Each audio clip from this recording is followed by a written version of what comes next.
March মাস জুড়ে রাশিয়ার কুরস্কে রুশ সেনাদের সঙ্গে ব্যাপক লড়াই হয় ইউক্রেনের সেনাদের। তারপর পিছু হটতে বাধ্য হয়েছে ইউক্রেনের সেনারা। সেই কারণে এখন অনেকেই ইউক্রেনের আগ বাড়িয়ে কুরস্ক অভিযান নিয়ে প্রশ্ন তুলতে শুরু করেছেন, যাদের বেশিরভাগই মনে করছেন এই অভিযানের কোনো দরকার ছিল না। ইউক্রেনের বাহিনী কুরস্কের গুরুত্বপূর্ণ শহর সুৎঝা থেকে 16 মার্চ পিছু হটে। এরপর থেকে রাশিয়ার অনুপ্রবেশের সুবিধা নিয়ে দ্বিধাবিভক্তি তৈরি হয়েছে ইউক্রেনের জনগণের মনে। যেমন গত 6 ডিসেম্বর কুরস্কের নভোইভানিভকা গ্রাম থেকে নিখোঁজ পাভলো হুমেনিউক। তিনি এখনও বেঁচে আছেন কিনা তা জানতে ফেসবুক, টেলিগ্রাম সহ সবখানে খুঁজে বেড়াচ্ছেন তার বান্ধবী মারিয়া পানকোভা। চোখের পানি মুছতে মুছতে মারিয়া বলেন, এটার দরকার ছিল কিনা তা আমি নিশ্চিত নই।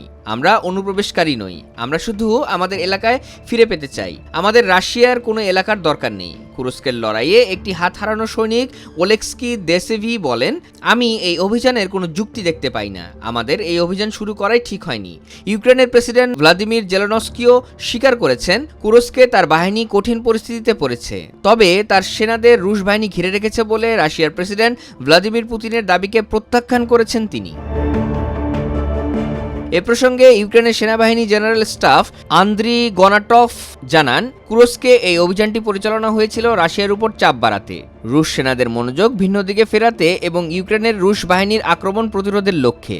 ইউক্রেনের জেনারেল স্টাফ আরও জানান, এই অভিযানের অধিকাংশ লক্ষ্যই পূরণ হয়েছে, কারণ এই অভিযান ঠেকাতে ক্রেমলিনকে 90,000 সেনার বাহিনী গড়তে হয়। এর বাইরে তাদের সঙ্গে যোগ দেয় 12,000 উত্তর কোরিয়ার সেনা। রয়টার্সের প্রতিবেদন অনুযায়ী গত বছরের আগস্টে কুরস্কে হামলা শুরু করে ইউক্রেন।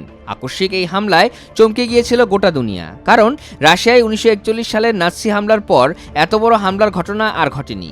ইউক্রেনের সেনাদের আক্রমণে কুরস্ক অঞ্চলের 1376 কিলোমিটার এলাকা ইউক্রেনের নিয়ন্ত্রণে চলে আসে।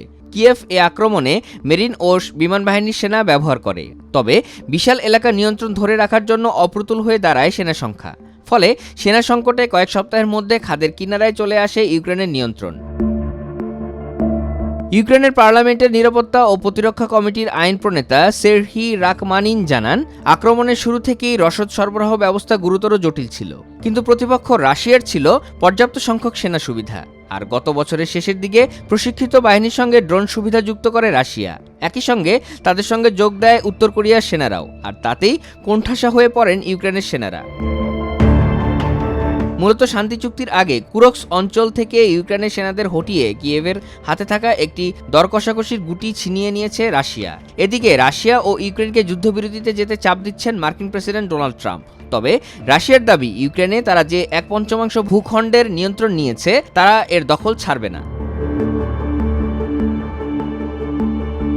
ট্রাম্পের সঙ্গে ফোনালাপে জ্বালানি অবকাঠামোর উপর হামলা বন্ধে 30 দিনের যুদ্ধবিরতিতে সম্মতি হয়েছেন পুতিন। তা সত্ত্বেও গত 21 মার্চ পাল্টাপাল্টি হামলা চালিয়েছে রাশিয়া ও ইউক্রেন। রাশিয়ার পক্ষ থেকে অভিযোগ করা হয়েছে তাদের সীমান্তবর্তী এলাকায় একটি গ্যাস পাম্পিং স্টেশন উড়িয়ে দেওয়ার।